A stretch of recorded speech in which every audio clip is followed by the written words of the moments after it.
Cookery சேனலை பார்த்து யார் வேணாலும் சமையல் பண்ணலாம். ஆனா சுவையான சமையல் பண்றது எப்படி? நான் இதயம் நல்லெண்ணெயில சமையல் பண்றேன். ஆஹா ஓஹோன்னு பாராட்டுறாங்க. நீங்களும் இதயம் நல்லெண்ணெயில சமையல் பண்ணுங்க, பாராட்ட வாங்குங்க.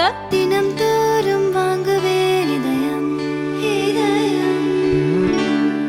வணக்கம் தினமலர் நேயர்களே. பல்வேறு அரசியல், பொருளாதார, சமுதாய பிரச்சனை ஆலோசனை நிகழ்ச்சியில் இன்று நம்முடைய டாக்டர் ராஜ்குமார் வந்திருக்கிறார்கள். வணக்கம் டாக்டர். வணக்கம் கிருஷ்ணன். டாக்டர், இப்போ 2 நாட்களாக பரபரப்பான ஒரு நிகழ்வு, அதுவும் மருத்துவத்துறையில். நேற்று முன்தினம் ஒரு வாலிபர் தன் தாயாருக்கு அரசு மருத்துவமனையிலே சரியான சிகிச்சை தரப்படவில்லைன்ட்டு அந்த மருத்துவர் பாலாஜியை குத்திட்டார். இது ஒரு பரபரப்பாக ஒரு நிகழ்வாக பேசப்படுகிறது. மருத்துவரெல்லாம் பெரிய போராட்டம் நடத்துகிறாங்க. இது எப்படி பார்க்குறீங்க? எனக்கு ரொம்ப அதிர்ச்சியாக என்ன இருந்துச்சுன்னா, ஜெக்ஷன் ஒரு போல் கண்டக்ட் பண்ணுறாங்க நேற்று.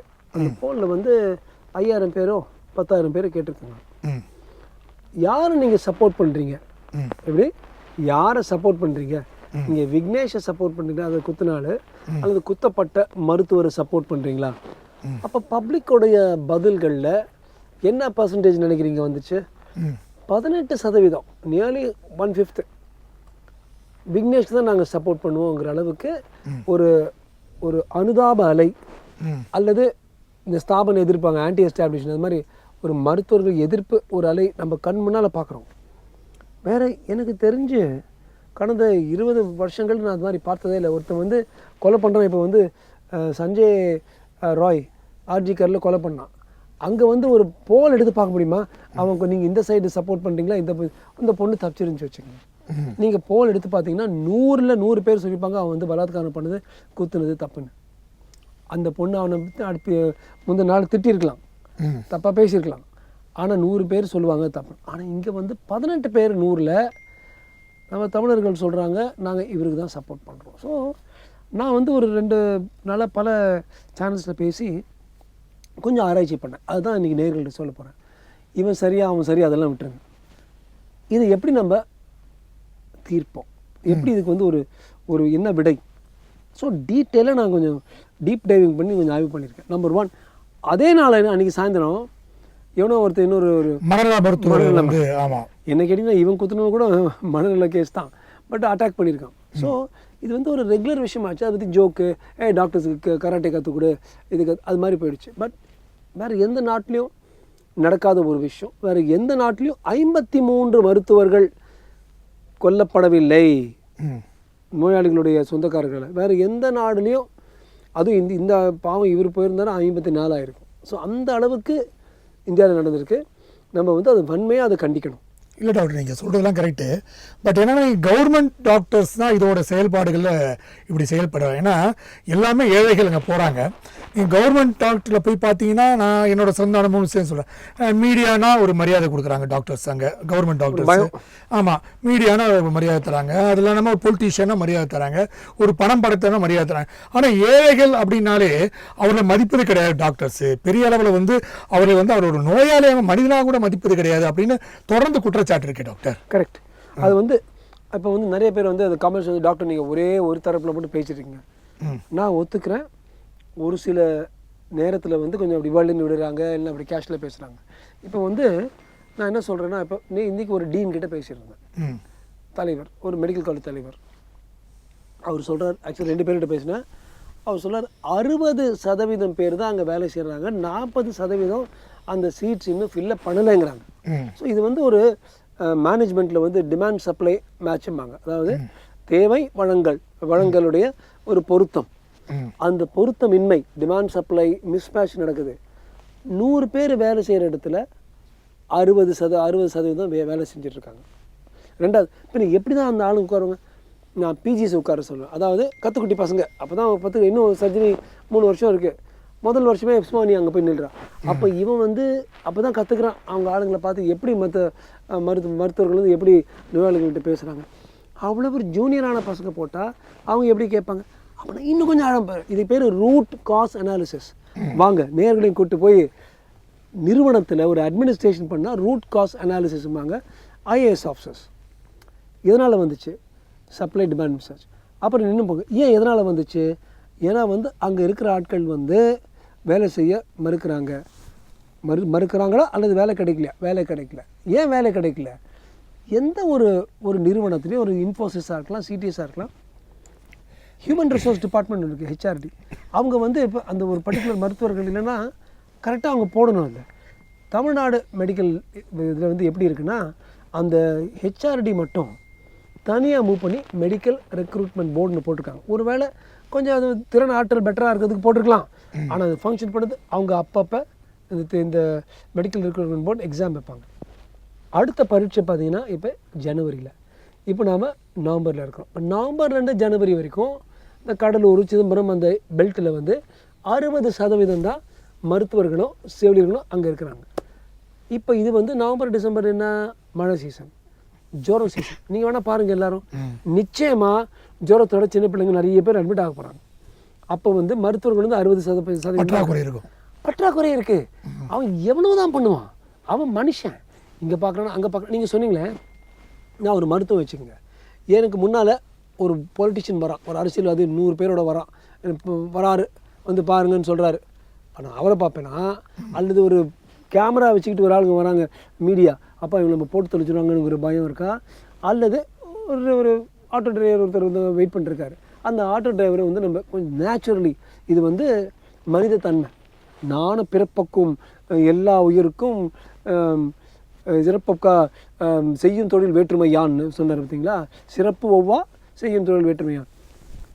ஒரு ஆட்டோ டிரைவரும் என்னை பொறுத்த வரைக்கும் கேபினட் மினிஸ்டர் ஒன்று தான். ஆனால் எனக்கு கொடுக்கப்பட்ட அந்த 1 மணி நேரத்தில் நீ ஒரு கேபினட் மினிஸ்டர், 2 ஊடக நண்பர்கள், ஒரு செக்ரட்டரி வந்திருக்காரு, செக்ரட்டரி இருந்து ஒரு ஆட்டோ டிரைவர், வேறு வழி இல்லை. அந்த ஆட்டோ டிரைவரை வெயிட் பண்ண வைக்கணும். அந்த ஆட்டோ டிரைவர் வெயிட் பண்ணும்போது அவனுக்கு ஒரு ப்ளீடிங்கோ ஒரு வாந்தி வந்து எல்லோரும் என்ன வெளில சொல்கிறாங்க, ஏழையை வெயிட் பண்ணி வச்சுக்கிட்டா, அவங்களுக்கெல்லாம் ஒரு நாடி நரம்பு இல்லை, திராணி இல்லைன்னு எழுதுகிறாங்களே எல்லாரும். இவங்க வந்து பின்ன ஏன் ரெக்கமெண்டேஷன் லெட்டரோட எழுதுகிறவங்கெல்லாம் இந்த காமெண்ட்ஸில் எழுதுகிறாங்க. அந்த காமெண்ட்ஸ் எழுதுகிறவங்கக்கிட்ட தான் பேசிகிட்டு இருக்கிறேன். ஆயிரக்கணக்கான பேர் எழுதியிருக்காங்க. அப்போ நீங்கள் யாருமே ஒரு பரிந்துரை கடிதத்தோடு வராதிங்க. எந்த ஒரு கவர்மெண்ட் ஆஃபீஸ்க்கு போனாலும் இந்த எம்எல்ஏ எழுதி கொடுத்துருக்காரு, எம்பி எழுதி கொடுத்துருக்காரு, எழுதிட்டு போய் நீங்கள் முதல் போய் பார்க்குறீங்க. உங்களை நாங்கள் முதல் பார்க்கும்பொழுது நாங்கள் கவர்மெண்ட் டாக்டர்ஸ் அவங்களுடைய சார்பில் நான் பேசுகிறேன். உங்களை பார்க்கும்பொழுது ஒரு ஆட்டோ டிரைவர் அங்கே வெயிட் பண்ணிருக்காரு, அல்லது ஒரு விக்னேஷ் உடைய அம்மா பிரேமா அங்கே வெயிட் பண்ணிட்டு இருப்பாங்க. அப்புறம் நீங்களே முதல் வந்துட்டு நீங்களே எழுதுவீங்க, இது மாதிரி ஏழைங்களை நீங்கள் வைக்க யாருமே பரிந்துரைக்கு போகக்கூடாது. ரெண்டாவது, நான் ஒரு இந்த ரூட் காஸ் அனாலிசிஸ் பண்ணி இது எப்படி சரிப்படுத்தலான்னு பார்க்குறேன்.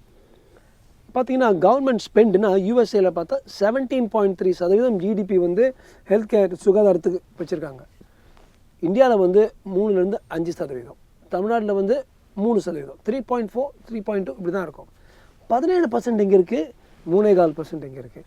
அவங்க அவ்வளோ ஆர்ம்ஸ் வாங்கினா கூட ஹெல்த்துக்கு வந்து அவங்க அவ்வளோ இம்பார்ட்டன்ஸ் கொடுக்குறாங்க. நாம் வந்து நான் சைனாவை சொல்ல போகிறேன், பாகிஸ்தானை சொல்ல போகிறேன்னு சொல்கிறதுக்காக பதிலாக கொஞ்சம் நம்ம ஆளுங்களுக்கு அவங்க ஹெல்த்துக்கு பார்க்கலாம். இதெல்லாம் ஒரு வேணுனே ஒரு டாப் டவுன் அப்ரோச்சுங்கிறேன் ஒரு அட்மினிஸ்ட்ரேட்டராக. இப்போ நீங்கள் 53 டாக்டர்கள் சொல்லியிருக்கீங்க. இந்த 53 டாக்டரும் எப்படி ப்ரைவேட் ஹாஸ்பிட்டல்ஸா இல்லை கவர்மெண்ட் ஹாஸ்பிட்டல்ஸா? மிக்ஸ். ஆனால் கொஞ்சம் நீங்கள் ரொம்ப நல்ல ஒரு பாயிண்ட் சொன்னீங்க. கொஞ்சம் ஜாஸ்தி இதில் வந்து கவர்மெண்ட் ஹாஸ்பிட்டல் அல்லது பிஎஸ்யூமாங்க, பப்ளிக் செக்டர் யூனிட், ஓஎன்ஜிசி அங்கே வந்து ஒருத்தர் நார்த் ஈஸ்ட்டில் கொண்டாங்க. ஆனால் அது ஒரு சிலர் இப்போ தூத்துக்குடியில் வந்து சேது லட்சுமி ஒரு அம்மா கொண்டாங்க, அவங்க தனியார் தான். இல்லை அவங்க வந்து தனியார் கிளினிக்கில் கொண்டாங்க. ஆனால் அந்த கரெக்ட் கவர்மெண்ட் ஹாஸ்பிட்டலில் தான் பண்ணுது. கரெக்ட். ஒருவேளை கவர்மெண்ட் ஹாஸ்பிட்டல் போகும்போதே எங்க சரியாக பார்க்க மாட்டாங்க. அப்போ நான் ஒன்று சொல்கிறேன், எல்லாரும் கேளுங்க, எல்லாரும் இது கமெண்ட்ஸில் எழுதுங்க. உங்களுடைய முதல்வர், உங்களுடைய மாண்புமிகு துணை முதல்வர், உங்களுடைய ஆப்போசிஷன் தலைவர், உங்களுடைய எம்எல்ஏ, உங்களுடைய எம்பி, அவங்க எல்லாரும் சம்மந்தப்பட்ட கவர்மெண்ட் ஹாஸ்பிட்டலுக்கு போகட்டும். United Kingdom, France, Spain, Portugal, ஏன் அண்ணானப்பட்ட அமெரிக்கா ப்ரைவேட் ஹாஸ்பிட்டல்ஸுக்கு போனதே இல்லை. Ronald Reagan, Bill Clinton, Obama இவங்க எல்லாருமே அவங்களுடைய அறுவை சிகிச்சைக்கு சம்மந்தப்பட்ட அரசு மருத்துவமனைக்கு தான் போகிறாங்க. இல்லை டாக்டர், தரம்னு ஒன்று இருக்கு இல்லையா? ஆமாம். அங்கே இருக்கிற தரம் தமிழகத்தின் தரம். இப்போ நீங்கள் ஒரு புது ஹாஸ்பிட்டல் திறக்கிறீங்கன்னா அது நல்லா பலபலன்னு இப்போ கிண்டியில் கூட சொன்னாங்க பலபலன்னு ஷைனிங்காக இருக்குது. கிட்டத்தட்ட ஒரு 3 மாதம் எடுத்து அதே மருத்துவமனை நீங்கள் போனீங்கன்னா ஃபுல்லாக பான் துப்பி எல்லாம் துப்பி அங்கே வந்து சர்வீஸ் எல்லாம் குறைந்து போய் அந்த ஃபஸ்ட்டு இருந்த அந்த இது இல்லாமல் போயிடுது. கரெக்ட். யாருமே பார்க்கறதில்ல. இன்னொரு விஷயம் பார்க்க போனோம்னா, மருத்துவர்கள் இங்கே அரசு பணியில் செய்வதை விட வெளியே பிரைவேட்டில் வேலை செய்வது அதிகமாக இருக்குது. இப்போ பார்த்தீங்கன்னா வேலூரில் கூட சில ஆண்டுகளுக்கு முன்பு ஒரு மருத்துவரை ரயில்வே ஸ்டேஷனில் பிடிச்சாங்க. ஏன்னா ஹாஸ்பிட்டலில் போய் பார்த்துருக்காங்க, டாக்டர் இல்லை வந்து பார்த்தா வேலூர் அவர் வேறு ப்ரைவேட் ஹாஸ்பிட்டல் போயிருந்தாரு, அவர் பிடிச்சி அடித்தாங்க. ஸோ அவர்கள் வந்து அந்த சீட்டில் இருக்காமல் வெளியே போயிட்டு ப்ரைவேட் ஹாஸ்பிட்டலில் பண்ணி பண்ணுறாங்க. ஆனால் அரசு பணத்தை வாங்குகிறார்கள், ஆனால் சர்வீஸ் பப்ளிக் பண்ணுறது கிடையாது. இந்த குற்றச்சாட்டு டாக்டர்ஸ் மேலே இருக்கே டாக்டர். கரெக்ட். இதுக்கும் நான் ரொம்ப யோசிச்சு ரூம் போட்டு யோசிச்சு பதிலோட வந்திருக்கேன். ஸோ உங்கள் முதல் விஷயம் சொன்னீங்க பார்த்தீங்களா, பலன்னு இருந்த ஒரு கலைஞரோட இப்போ போனீங்கன்னா நாற்றம் அடிச்சுக்கிட்டு இருக்கு அந்த ஹாஸ்பிட்டல். நான் ஒரே ஒரு விஷயம் தான் கேட்குறேன், நம்ம சுகாதார அமைச்சர் இருக்காரு, அவரை வந்து அங்கே துப்புனாரு அல்லது வந்து எம்எல்ஏ வந்து துப்புனாரா, டாக்டர்ஸ் அங்கே துப்புனாங்களா? யார் துப்புறது, யார் சிறுநீர் போகிறது, யார் அங்கே வாந்தி எடுக்கிறது, யார் அங்கே மலம் போகிறது, யார் தெரியுமா? நீங்கள் தான், பப்ளிக் தான். நமக்கு வந்து சமூக பொறுப்பு, சிவிக் ரெஸ்பான்சிபிலிட்டி ஒன்று வேணும். இன்னொருத்த வீட்டில் நம்ம பக்கத்து வீட்டை துப்புனா பரவாயில்ல, நம்ம வீட்டை துப்பக்கூடாது. கவர்மெண்ட் ஹாஸ்பிட்டல் போனால் நான் வந்து அப்பப்போ சண்டை போடுவேன். பப்ளிக் டிரான்ஸ்போர்ட்டில் உட்காந்து அப்படியே பேனை வச்சு அப்படி கிரிக்கிறான். ஏன் அவங்க அப்பா இது நான் கேட்பேன், உங்கள் அப்பா வீட்டு சொத்தான்னு. அப்பப்போ கான்ட்ரவர்சி வருது, உங்கள் ஆத்தா வீட்டு சொத்தான், இது நம்ம கேட்கணும். அவன் ஏன் கிரிக்கிறான்? பப்ளிக் விஷயத்தை ஏன் சேதப்படுத்துகிறான்? பப்ளிக் விஷயம் நீங்கள் துப்பலாம். ஸோ கவர்மெண்ட் இதை நம்ம ஃபால்ட்டே பண்ண முடியாதுங்க. பல அவ்வளோ பெருசாக போட்டிருக்கான். நம்மளே தான் ஃபால்ஸ் பண்ணோம். நம்ம எப்போ நம்ம கஷ்டம் அது திருத்தினா. நீங்கள் இதே பண்ண நான் பார்ப்பேன், துபாயிலேருந்து வந்தால் இமிக்ரேஷன் கவுண்டரில் அப்படியே பயப்படுவானுங்க. ஏன்னா இப்படி போனால் அவங்க சொல்லுவானுங்க, அந்த டிஸ்டாச் போட்டு ஸ்டாண்டர் சின்ன பிள்ளைங்க மாதிரி இருப்பாங்க, no cutting கியூஸ்.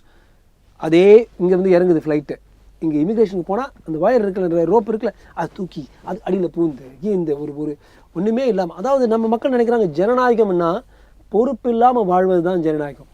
That's not correct. With great அந்த ஃப்ரீடமோட பொறுப்போடு நான் நடந்துப்பேன்னு சொல்கிறது, அந்த பொறுப்பு இல்லாமல் அவங்க பண்ணுறதால தான் இன்றைக்கி நீங்கள் சொன்ன போல் யூஆர் கரெக்ட். அந்த ரூட் காஸ் அனாலிசிஸ் பண்ணலாம். ரெண்டாவது, அதில் வந்து போதிய அளவுக்கு வந்து அந்த ஊழியர்களுக்கு வந்து அந்த வேலை கொடுக்குறது இல்லை. அப்படி வேலை கொடுத்தா அது சூப்பர்விஷன் இல்லை. ஏன்னா நிறைய போஸ்ட் அன்ஃபுல்ஃபில்ட். அது ஒரு வேலை போதிய அளவுக்கு கஜானால காசு இல்லாமல் இருக்கலாம், பட் அது ரூட் காஸ் அனாலிசிஸ் காசுக்கு வந்து நிற்குது. நான் சொல்கிறேன் மற்ற விஷயங்களோட எடுத்து டாஸ்மாக்லோட வருது இல்லை, இங்கே கொஞ்சம் டைவர்ட் பண்ணுங்கள். ரெண்டாவது பாயிண்ட் நீங்கள் சொன்னீங்க, ரொம்ப முக்கியமான பாயிண்ட். எல்லாரும் ஒன்று விடாமல் சொல்கிறது தான், கவர்மெண்ட் டாக்டர்ஸ் அங்கே வந்து நீங்கள் சொன்னது தான் கரெக்டாக. நிறைய பேர் காமெண்ட்ஸ் எழுதியிருக்காங்க, எங்கே இருக்கிறாங்க டாக்டர், சும்மா நீங்கள் காமெடி பண்ணாதீங்க. நான் சொல்கிறேன், இந்த டாக்டர்ஸ்க்கு வந்து ஒரு இன்சென்டிவ் கொடுக்கலாம். இப்போ இந்த பே பேண்ட் இருக்குல்ல, பே பேண்ட் கவர்மெண்ட் தான் pay band 1, pay band 2, pay band 3, pay band 4, pay band 5 government of India ரூல்ஸ்னு பார்த்தீங்கன்னா இந்த டிஎன்பிஎஸ்சி எழுதுகிறாங்க, யூபிஎஸ்சி. ஒரு சராசரி ஐஏஎஸ் ஆஃபீஸர் வந்து ஒரு பே பேண்ட் 4, அதாவது 80,000, 900,000, 90,000 சம்பாதிக்கிறதுக்கு 8 to 12 வருஷம் ஆகுது, மேபி 13 years. ஒரு சராசரி மருத்துவருக்கு இப்போ ஃபார் எக்ஸாம்பிள் எங்கள் டாக்டர்ஸ் கிளாஸ்னால் பார்த்தீங்கன்னா நாங்கள் நாங்கள் 10-12 பேரில் வெறும் MMC Madras medical college, IIT Madras. அதுக்கப்புறம் இன்னும் ஒரு 10, 20, 30 சீட்டு கீழே போனவங்க தான் பிகாம் எடுத்து அப்புறம் ஐஏஎஸ் பண்ணாங்க. நாங்கள் வாடா மச்சான் போடா மச்சான் சொல்லும்போது நீ தான் பெரிய ஆடான்னு சொல்லுவாங்க. So top people are going. But அவங்க கவர்மெண்ட் சர்வீஸ்க்கு போகும்போது அந்த பே பேண்டில் வந்து பே பேண்ட் 4 எதுக்காக அவங்க விட்டு போகிறாங்கன்னு வரேன், இந்த ரூட் காஸ் அனாலிசிஸ். பே பேண்ட் 4 ரீச் பண்ணுறதுக்கு 20 வருஷம் ஆகுதான். அப்போ இது வர வேண்டாமா டாக்டர், அவங்க பிரைவேட் ஹாஸ்பிட்டல் ஒர்க் பண்ண வேண்டியதானே? கரெக்ட், அதான் நான் சொல்கிறேன். இன்க்ரீசிங்லி அப்போ என்ன ஆகும் அப்படின்னு நீங்கள் சொன்னீங்கன்னா, அது பேர் ஒரு பேரடாக்ஸ்ன்னு இருக்குது, பியூத்திமாஸ் பேரடாக்ஸ். எல்லாரும் ப்ரைவேட்டுக்கு போயிடுவாங்க. ஏன்னா இப்போ ப்ரைவேட் நிறைய கூப்பிட்டு இருக்காங்க. அப்போ என்ன சொல்லுவீங்க, யாருமே இல்லை கவர்மெண்ட்டில் இருக்கிற 4 பேருக்கு இன்னும் வேலையாயிடும். இப்போ வந்து 60% வேலை பண்ணிட்டுருக்காங்க. அவங்க 40% வேலை பண்ணால் இன்னும் பிரேமாஸ் இருப்பாங்க, இன்னும் விக்னேஷ் இருப்பாங்க, இன்னும் நம்ம திருப்பி டிஸ்கஸ் பண்ணணும். ஸோ நம்ம அந்த ரூட் இதில் எடுக்க முடியாது. அது ரூட் எடுக்கலாம். அப்போ தெரியுமா டிமாண்ட் சப்ளை. நாங்கள் போய் நீங்கள் எல்லாம் போயிடுங்க ப்ரைவேட்டாக, நாங்கள் போய் நேபாளில் இருந்தோ ஸ்ரீலங்காவில் இருந்தோ நாங்கள் ஆயிரக்கணக்கான டாக்டர்ஸ் கொண்டு வரோம். ஆனால் அப்படி எங்கேயும் இல்லை. ஸோ இப்போ டிமாண்ட் சப்ளை பிரச்சனையை நம்ம பார்க்கணும். அப்படி பார்க்கும்பொழுது இந்த பே பேண்டை இன்க்ரீஸ் பண்ணி இந்த டாக்டர்ஸுக்கு ஒரு ஐஏஎஸ் ஆஃபீஸர் ஐபிஎஸ் ஆஃபீஸருக்கு சமமாக 12 வருஷமோ 14 வருஷமோ அவங்க 80,000 to 92,000 rupees அந்த pay detail idea analysis and so இல்லை அவ்வளோ கொடுத்தா அவங்க சாட்டிஸ்ஃபைட் ஆகிடுவாங்கிறீங்களா? திருப்பி அதுக்கு அடுத்த பே மாஸ்டர் கொடுங்காம்பாங்க. அதுதான் இருக்குது. அதுக்கு ஏன்னா இன்னொரு விஷயம் டாக்டர், பிரைவேட் ஹாஸ்பிட்டலில் போகும்போது பேஷண்ட் கிட்ட இப்போ புன்முறோட பேசக்கூடிய டாக்டர், அதே கவர்மெண்ட் ஹாஸ்பிட்டலில் போய் பேஷண்ட் போய் டாக்டரை பார்த்தோம்னா அவன் மூஞ்சி கடுகடுப்பாகும். இப்போ விக்னேஷோட ஃபைலில் தூக்கி அடிச்சாப்புல, கோவத்தோட பேசினாப்புல அப்படின்றாப்புல. ஸோ நீ கவர்மெண்ட் ஹாஸ்பிட்டல் டாக்டரை பார்க்க போகவே பயமாக இருக்குது. என்ன திட்டுவாங்களோ, இல்லை போய் பார்த்தோன்னே நீ என்னோட கிளினிக் வந்து பாருப்பா, அங்கே சில விஷயங்கள் பேசுவேன் அப்படின்னு சொல்கிறாங்க. ஸோ கவர்மெண்ட் ஹாஸ்பிட்டலுக்கு டாக்டர்ஸே வந்து வர்ற பேஷண்ட்டே வந்து இவங்ககிட்ட எப்படி பணத்தை கறக்கலாம், நம்ம இப்போ கிளினிக் வர சொல்லாமா, அங்கே தனியாக பணத்தை வாங்கலாமா, அப்படி தான் மென்டாலிட்டி இருக்கே தவிர நீங்கள் என்னதான் இது எக்ஸ்ட்ரா பண்ணால் கூட அது அவங்களுக்கு திருப்பி ஒரு பேராசையாக தான் இருக்கும். கரெக்ட். நீங்கள் இதை நான் நிறைய மருத்துவர்கள்ட்ட பேசினேன், இந்தியன் மெடிக்கல் மருத்துவ அசோசியேஷன்கிட்ட சங்கங்கிட்ட பேசும்போது மேபி 5% 10% அப்படி பண்ணலாமே தவிர எல்லாரும் இது மாதிரி பண்ணதே ஜெயகிருஷ்ணன். ஏன்னா கடுமையாக பேசுவாங்க, இது மாதிரி ஆட்கள் வந்து ப்ரைவேட்டாக கூட கடுமையாக பேசுகிறாங்க. சினிமா மாதிரி நம்பியார் மாதிரி இந்த பக்கம் பேசி அப்புறம் வாங்கன்னு சொல்ல மாட்டாங்க. மாதிரி இடிச்சு பேசுறதுனால சிரிச்சு தான் பேசுவான். கடுமையாக பேசுவான். ஏன்னா டாக்டர்ஸ்க்கு வந்து அவ்வளோ பெருசாக டாக்டர் ராஜசேகர் தவிர இதான்டா போலீஸ் வர மாதிரி டாக்டர்ஸ்க்கு ஆக்டிங் சாய் பல்லவிக்கு வரலாம், டாக்டர்ஸ்க்கு பெருசாக ஆக்டிங் வராது. அவங்க டைம் வந்து அவங்க ரெஸ்பான்ஸ் நேச்சுரல் ரெஸ்பான்ஸாக தான் இருக்கும். ஸோ அது வந்து ஒரு தப்பான திங். ஆனால் நீங்கள் சொன்னீங்க பற்றி இது போதுமான, இதுக்கு வந்து கவர்மெண்ட்டில் ஒரு சோஷியல் இன்ஜினியரிங் நம்ம இந்தியாவில் நடந்திருக்கு. பாட்டன்னு ஒரு இடம் நார்த் குஜராத்தில், வட குஜராத்தில் இதே மாதிரி அடித்தடி வந்துச்சு. அது 2013. 2014 வந்து இவர் 2007 8 அப்போ இவர் வராரு, யார் மோடிஜி வராரு, சிஎம்மாக வராரு. அவர் வந்துட்டு கம்ப்ளீட்டாக ரூலை மாற்றிட்டார். உடனே நம்ம ஆள் கிடையாது சங்கி பேசுகிறாம்பாங்க. உண்மையாக தான் சொல்கிறேன் நான், எனக்கு எந்த பக்கமும் சாயலை. என்ன பண்ணார், டாக்டர்ஸ் சேலரி டபுள் பண்ணிட்டார். 1. 2வது அடிக்கடி டாக்டர்ஸ் வந்து ஹஸ்பண்ட் ஒய்ஃப் டாக்டர்ஸாக இருப்பாங்க. நானும் என் மனைவியும் நம்ம காலேஜ் எல்லாம் பண்ணோம், கல்யாணம் பண்ணிட்டோம். ஹஸ்பண்ட் ஒய்ஃப் சேர்ந்து உடனே போஸ்டிங் போடு. அப்போ 1.5 லட்சத்துக்கு மேலே ஒரு 2 லட்சம் 2.25 லட்சம், 2 பேருக்கும் ஒரு 4.5 லட்சம். குவார்ட்டர்ஸ் ஃப்ரீயாக கொடு, முடிஞ்ச வரைக்கும் குவார்ட்டர்ஸ் வந்து அந்த ஹாஸ்பிட்டல் இடத்துலேயே கொடு, ஃப்ரீயாக அவங்க டிரான்ஸ்போர்ட் இதெல்லாம் இருக்குது. இப்போ இன்றைக்கி குஜராத்தில் அந்த மாநிலம் பூரா அவங்க வந்து ஃப்ரீயாக போயிட்டு வரலாம். Transport, bus, train free, vegetables at lower cost. இப்போ நீங்கள் பார்த்தீங்கன்னா அவங்க 8 மணிக்கு போகிறோம், 8 மணிக்கு டான்னு அங்கே இருக்கிறான், 3 மணி வரைக்கும் டப்புன்னு இருக்கிறான், 4 மணி வரைக்கும் இருக்கிறான், 4:30 மணிக்கு பார்க்கில் நடந்துட்டுருக்கோம். அட பாவே, நாங்களாம் நாயை பேன்னு ஒழிச்சிட்ருக்கோம்னா இல்லை, நாங்கள் செட்டில் ஆகிட்டோம், 8 to 4 நாங்கள் ஒர்க் பண்ணுறோம். ஒரு ஐடி ப்ரொஃபஷனல் மாதிரி ஹார்ட் ஒர்க் பண்ணுறாங்க. அப்போ அவங்க கொஞ்சம் கூட நகர மாட்டான், அங்கேயே இருப்பான். அது நம்ம பண்ணணும் போல்டாக. அப்போ என்ன தெரியுமா, குஜராத்தில் தனியார் மருத்துவமனை டே அண்ட் நைட் அவங்க ஒர்க் பண்ணிட்டு இருக்காங்க. அது டிஃப்ரெண்ட்டு. கவர்மெண்ட் பேரலல் ஸ்ட்ரீம் எக்கானமிம்பாங்க. ஒரு பேரலல் எக்கானமி இந்தியாவில் தான் முதல்ல இருந்துச்சு, ஒயிட் அண்ட் பிளாக். அதுபோல் தனியார் கவர்மெண்ட்டு, அரசு, தனியார் இது பண்ணணும். இப்போ 2வது இன்னொரு விஷயம் சொல்லணும், இவனுங்க தப்பி தவறி ஒரு ப்ரைவேட் கேஸ் எங்கேயாவது 10 ரூபா வாங்கினாங்கன்னா கம்ப்ளீட் டிஸ்மிஸ்ட். அதுக்கப்புறம் வாழ்நாள் போனால் அவங்க கவர்மெண்ட் அவங்க குஜராத்தில் ப்ராக்டிஸ் பண்ண முடியாது, அடித்து தூக்கி போட்டுருவாங்க. அவங்க 2-3 பேருக்கு பண்ணாங்க. அப்போ தான் அந்த ஷோ த ஸ்டிக் அந்த கேரட்டுமாங்க. இப்படி பண்ணி எவனும் அப்போ நமக்கு வேணாம், அந்த எக்ஸ்ட்ரா 500 ரூபாய்க்கு என் கெரியர் வேணாம். நெக்ஸ்ட் பல இடங்களில் குஜராத்தில் ஷிஃப்ட் சிஸ்டம் கொண்டு வராங்க. நான் என்ன சொல்கிறேன் ஜெயகிருஷ்ணன், 8 to 3 ஒருத்தர் இருந்தால், அவர் 8 to 4, 4 to 9 சில டாக்டர் பேஷண்ட்ஸ் வராங்க, அவங்கள பார்க்குறது இன்னொரு ஆள். அவன் ஆள் 4 to 9 தான் ஒர்க் பண்ணுவார். Shift system, pay band increase, quarters for these doctors, நல்ல பாதுகாப்பு கொடுத்தா டெஃபினட்டாக ஒரு 30-40% டாக்டர்ஸ் அட்லீஸ்ட் அப்பா தனியார் மருத்துவ போய் இந்த கன்சியூமர் கேஸ் இல்லாமல் இங்கே வந்துடுவோம். இது தவிர ஒரு முக்கியமான விஷயம் உங்கள் எல்லாருக்கும் சொல்லணும், நீங்கள் எதுக்கு போனாலும் ஒரு அப்பாயின்மெண்ட் கேட்குறீங்க, ஆனால் கவர்மெண்ட் ஹாஸ்பிட்டல் அப்பாயின்மெண்ட்டுங்கிறதே இல்லை. அதாவது எப்படிங்க, எவ்வளோ பேர் இப்போ நீங்கள் இந்த இன்டர்வியூ பண்ணுறோம், இப்போ 13 பேர் வந்து இன்டர்வியூக்கு வெயிட் பண்ணாங்கன்னா ½ hour உங்களுக்கு ஓகே இருக்குமா? கொஞ்சம் நீங்கள் கடிப்பீங்க, வேணாங்க இது மாதிரி முடியாதுங்க, நாளைக்கு வாங்க, இப்போ நான் சொல்லிட்டேன் அப்படிங்க. அதுதான் விஷயம் விக்னேஷோட அம்மாவுக்கு சொன்னாங்க. இன்னொரு பாயிண்ட் நான் சொல்கிறேன், NHS பார்த்தீங்கன்னா நேஷனல் ஹெல்த் சர்வீஸ் இங்கிலாண்டில் one of the biggest government health care. பக்கா அப்பாயின்மெண்ட் 10:15, 10:30, 10:45 அப்படி தான் இருக்கும். நம்ம ஊரில் மட்டும் ஏன் அப்பாயின்மெண்ட் பண்ண வைக்க மாட்டேங்கிறாங்க? ஸ்பெஷல் அப்பாயின்மெண்ட் வைங்க. இந்த நான் சொன்ன 6-7 பாயிண்ட் பண்ணாங்கன்னா, appointment system, shift system, pay band to 4, give the doctors more money, quarters அங்கேயே கொடுங்க. இதெல்லாம் குஜராத்தில் ஃபாலோ ஆயிருக்கு, இது இங்கிலாண்டில் ஃபாலோ ஆயிருக்கு. எப்படி நம்ம கான்ஸ்டியூஷன் அம்பேத்கர் வந்து இங்கிலீஷ், ஃப்ரெஞ்சு, அமெரிக்கன் கான்ஸ்டியூஷன் சேர்த்து பண்ணிச்சாரோ, அதே போல் நம்ம பண்ணால் இது எல்லாம் பண்ணி. நீங்கள் அப்பாயின்மெண்ட்லாம் சொல்கிறீங்க, நீங்கள் வந்து GH அது மாதிரி ஹாஸ்பிட்டலாம் போனீங்கன்னா அங்கே வரக்கூடிய மக்களுக்கு அப்பாயின்மெண்ட் என்னன்னே தெரியாது. அங்கே இருக்கிற ஸ்லிப்பை கொண்டு போய் கொடுப்பாங்க, வருவாங்க, அந்த மஞ்சள் மாத்திரை, சவுப் மாத்திரை, இதுதான் அவங்களோட அறிவுக்கு திறமையாக இருக்குது. அப்பாயின்மெண்ட்லாம் அவங்களால அதை எக்ஸிக்யூட்டே பண்ண தெரியாது doctor. I will disagree with you. இந்தியாவில் வந்து தொழில்நுட்பம் வந்து maximum digital growth, digital payment இந்தியாவில். நான் பார்க்கும்போது ஒரு சிக்னல் நிற்கும் போது கூட பார்ப்பேன், காய்கறி விற்கிறாங்க, பூ விற்கிறாங்க, அது ஜிபே டிஜிட்டல் பண்ணுற அம்மாவுக்கு உங்கள் அப்பாயின்மெண்ட் 10:15 மணின்னு சொன்னால் அவங்களால படிக்க முடியாதா? இவ்வளவு டிஜிட்டல் வளர்ச்சி இருக்கும்பொழுது அவங்களுடைய ஓன் ஹெல்த்தை பற்றி ஒரு டிஜிட்டல் வளர்ச்சி பண்ண முடியாதா? அப்படி இல்லைன்னா அவங்ககிட்ட கற்றுக் கொடுக்கணும், ஆடியோவாக கொடுக்கலாம். அம்மா உங்கள் அப்பாயின்மெண்ட் 10:15 மணி, இப்போ ஆடியோ கன்வர்ஷன் இருக்குது. அது ஜஸ்ட் ஸ்மால் சேஞ்ச். வேணும்னே அதை வந்து ஒரு சேலஞ்சாக எடுத்து பண்ணோன்னா இந்த டாக்டர் பேஷண்ட் மோதல் கவர்மெண்ட் ஹாஸ்பிட்டலில் நின்று ஒழிஞ்சு போயிடும். நான் வந்து அது வந்து எப்படி ஒரு நிர்வாகியாக அதை பார்க்குறேன். ஒரு last point I want to say. சரி, நீங்கள் சொல்கிறீங்க எல்லோரும் 18% சொல்கிறாங்க உங்கள் அம்மாவுக்கு அப்படி கெட்டு போனதுனால அப்படி பஞ்சம். அவங்க அம்மாவுக்கு என்ன ஆச்சுன்னா பிளியோமைசின் ஒரு ட்ரக் இருக்குது. அந்த ட்ரக் கொடுத்தா ஒரு 10% பேருக்கு வந்து லங் கொஞ்சம் கெட்டு போயிடும். Bleomycin toxicity is very well known. எந்த பேஷண்ட்டுக்கு அது கொடுத்தாலும் அதை பற்றி எக்ஸ்பிளைன் பண்ணி தமிழையும் சொல்லி எனக்கு சொல்லும் புரிகிற அளவுக்கு அவங்க சொல்லியிருக்காங்கன்னு சொல்லி அதை சைன் போட்டு அப்புறம் தான் அந்த ட்ரக்ஸ் எல்லாம் கொடுப்போம். அப்படி இருந்து இது ஆயிருக்கு. அந்த அம்மா நான் பார்த்து அப்படி மூச்சு விட்டுருக்காங்க. ஏனென்றால் அந்த பிளியோமைசின் லங் அடிச்சிருக்கு. ஆனால் அந்த ட்ரக்கு வந்து அவங்க வியாதிக்கு தேவைப்பட்ட விஷயம். ஆனால் அந்த கீமோதெரப்பியோட சைடு எஃபெக்ட் 10% பேருக்கு வந்திருக்கும், அவங்களுக்கு வந்துச்சு. பாவான்னு சொல்ல மாட்டேன், எனக்கு ரொம்ப கஷ்டமாக இருக்குது. ஆனால் அதுக்காக குத்திட்டு அப்போ வந்து 18% பேர் குத்துறது ஓகேன்னு சொன்னால் அப்போ எல்லோரும் ஒரே நிமிஷம் யோசிச்சு பாருங்க. இந்த டாக்டர் இருக்கார்ல பாலாஜி, அவர் பையன் வந்து இவன் வந்து எங்கள் அப்பா கஷ்டப்படுறது நான் பார்த்தேன், ரத்த வெள்ளத்தில் படுக்கிறது பார்த்தேன், 12 ஹீமோகுளோபின் இருந்தது 5க்கு வந்துருச்சு, 7 பாட்டில் பிளட் வெளில போச்சு.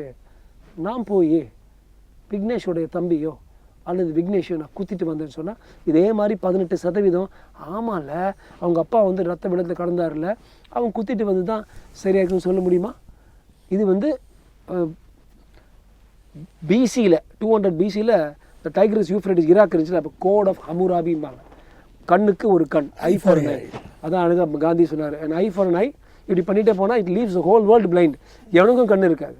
ஸோ வயலன்ஸை நம்ம வந்து வன்மமாக நாளைக்கே நான் வந்து டாக்டரோட தான் இருக்கேன். விக்னேஷோட ஃபேமிலி வந்து நான் சார் நாங்கள் ஆளை வச்சு அங்கே குத்த போகிறோம் பண்ணாதையா தான் நாங்கள் சொல்லணும். விக்னேஷோடைய ஃபேமிலி குத்துறதுக்கு பாலாஜியோடைய ஃபேமிலி வந்தாலும் அதை தடுக்கணும். பிகாஸ் வயலன்ஸ் வந்து violence bigots violence. India Pakistan நம்ம காணிக்கு சண்டை போட்டுருக்கோம், டிஃப்ரெண்ட் மேட்டர். இது மாதிரி ஒவ்வொருத்தர் குத்திக்கிட்டு அதுவும் சரின்னு 18% நம்ம தமிழர்கள் சொல்கிறாங்கன்னா அந்த 5000 10,000 அந்த சாம்பிள்ஸ் தான் என்னால் சொல்ல முடியும். இதுக்கு 8 கோடி பேர் அப்போ கேட்க முடியும். இல்லை டாக்டர், இன்னொரு விஷயம், அதே விக்னேஷ் பெயர் கொண்ட நபர் இன்றைக்கும் பாதிக்கப்பட்டிருக்கிறார். அதாவது வந்து கிண்டி மருத்துவமனைக்கு போகும்போது டாக்டர்கள் போராட்டத்தால் அவங்க போயிட்டுக்கு அவர் வந்து மருத்துவ சரியாக தரப்படாதனால மரணம் அடைந்திருக்கிறார். அது ஒரு மிகப்பெரிய விஷயமா இருக்குது. ஸோ டாக்டர்கள் போராட்டம் என்பது இது போன்ற உயிர்களையும் பறிக்க துவங்கி விட்டதே அப்படின்னு பொதுமக்கள் வந்து உணர்ச்சி வேகத்தில் இது மாதிரி நீங்கள் சொல்கிற 18% கூட உள்ளடங்கக்கூடிய சூழ்நிலை ஏற்படுறது. அது உயிரிழப்புன்றது போராட்டத்தில் ஏற்பட்டது சார். இப்போ தப்பில்லை டாக்டர். இது வந்து இதுக்கு நான் திருப்பியும் முகமது அலி ஜின்னா கைதி அசாம்னு சொல்லுவாங்க. அவர் வந்து 1932 சொல்லியிருக்காரு, அஃபர்மேட்டிவ் ஆக்ஷன்னா ஒரு முடிவு எடுத்து அந்த முடிவு செயல்முறையாக வரும்பொழுது அதனால் உயிரிழப்பு நேரிட்டால் கூட நமது கொள்கையை காட்டுவதற்காக எடுப்பது தான் அஃபர்மேட்டிவ் ஆக்ஷன் சொன்னார். யாரும் நம்பலை. ஏதோ ஒரு விஷயத்தில் என்னமோ பண்ணாங்க, அடி பின்னி ஒரே நாள் எடுத்தாங்க. அவ்வளோ பேர் கொண்டாங்க, லட்சக்கணக்கான பேர் செத்துட்டாங்க அவர் அந்த அஃபர்மேட்டிவ் ஆக்ஷன். ஆனால் எங்களுக்கு பாகிஸ்தான் தனியாக வேணுங்கிற கோட்பாடை சொன்னாங்க. நாங்கள் அப்படியா சொன்ன அந்த பாவம் இந்த டாக்டர்ஸோட 12 மணி நேரம் அந்த டாக்டர்ஸ் உயிரை காப்பாற்றுறவங்கள ஒரே விஷயத்தில் எங்கள் கழுத்தில் கத்தி வச்சுக்கிட்டு, இந்த கேஸில் லிட்டரலி ஆகிடுச்சு, வச்சுக்கிட்டு நீங்கள் பண்ண முடியாது, ஏனென்றால் நீங்கள் உயிரை அப்படி சொல்லிகிட்டே இருந்தால் டாக்டர்ஸ் ஏதாவது ஒரு லெவலில் ஒரு ப்ரொட்டஸ்ட் பண்ணி தான் ஆகணும். அது கூட பார்த்தீங்கன்னா ஐஎம்ஏ வந்து உடனே இந்திய மருத்துவ சங்கம் வந்து அவங்க இதை எடுத்துட்டாங்க, வித்ட்ரா பண்ணிட்டாங்க. முதல் வரையறையின்றி வேலை நிறுத்தம்லாம் சொன்னாங்க. 12 மணி நேரம் கூட பண்ணல, அவங்க நிப்பாட்டேன். அந்த 4-5 மணி நேரத்துக்கு கூட ஒரு உயிர் போச்சுன்னா சில சமயம் எனக்கு எவ்வளோ தான் கஷ்டமாக இருந்தால் கூட கொல்லாட்ரல் டேமேஜ்ங்கிற ஒரு பேர் இருக்குது. அதாவது ஒரு விஷயம் நம்ம சொல்லும்பொழுது அதில் வந்து பேரலாக கொஞ்சம் அடி வாங்குவோம், அந்த ஷேடோவுக்கு வெளியில் இருந்தது. Though I feel very bad for that Vignesh. இது வந்து யாரும் டாக்டர்ஸ் பண்ணணும்னு இல்லை, அது கூட எல்லா இடத்துலையும் தீவிர சிகிச்சையும் அவசர சிகிச்சையும் எந்த இடத்துலையும் வேலை நிறுத்தம் செய்யப்படவில்லை என்கிறது பொதுவெளியில் நான் வந்து சொல்லணும். ஒருவேளை விக்னேஷோட டீட்டெயில்ஸ் எனக்கு தெரியாது, லேட்டாக போகலையோ. எனக்கு தெரிஞ்சு இப்போ எங்கள் ஹாஸ்பிட்டல் உட்பட எல்லா இடத்துலையும் keep emergency open, keep ICU open, keep casualty open சொல்லிட்டு தான் நாங்கள் எப்பேற்பட்ட ஒரு விஷயமும் பண்ணோம். ஸோ அப்படி ஒரு சும்மா ஒரு லேசாக ஒரு தலைவலி இருக்குது, எமர்ஜென்சிக்கு எமர்ஜென்சிக்கு யாரும் பண்ணுறதில்லை. ஸோ ஓவரால் பார்த்தீங்கன்னா இவ்வளவு வன்மம் நான் பார்த்தேன். வாட்ஸ்அப் அந்த இதில் எழுதியிருக்காங்க நிறைய பேர், அடுத்தது அறுக்கல, ஒழுங்காக சரியாக இருக்குல்ல, எங்கேருந்து பேர்பட்ட வன்மம்? இவங்க யார்? பாகிஸ்தான்லேருந்து உங்களை வந்து கொண்டுட்டு போக வந்த ஸ்பைஸா? அந்த காந்தராஜ் ஒரு இதில் சொல்லியிருக்கா போல் விஜயகாந்த் ரமணா சொல்லியே ஃபேமஸ் ஆகிட்டார். அதே பட்ட விஜயகாந்த் 10 வருஷம் அவரோட உயிரோட வச்சது மருத்துவர்கள் தான். ஸோ இதை வந்து நம்ம மறக்காமல் ஒரு ஒரு நியாயம் இருக்கணும்.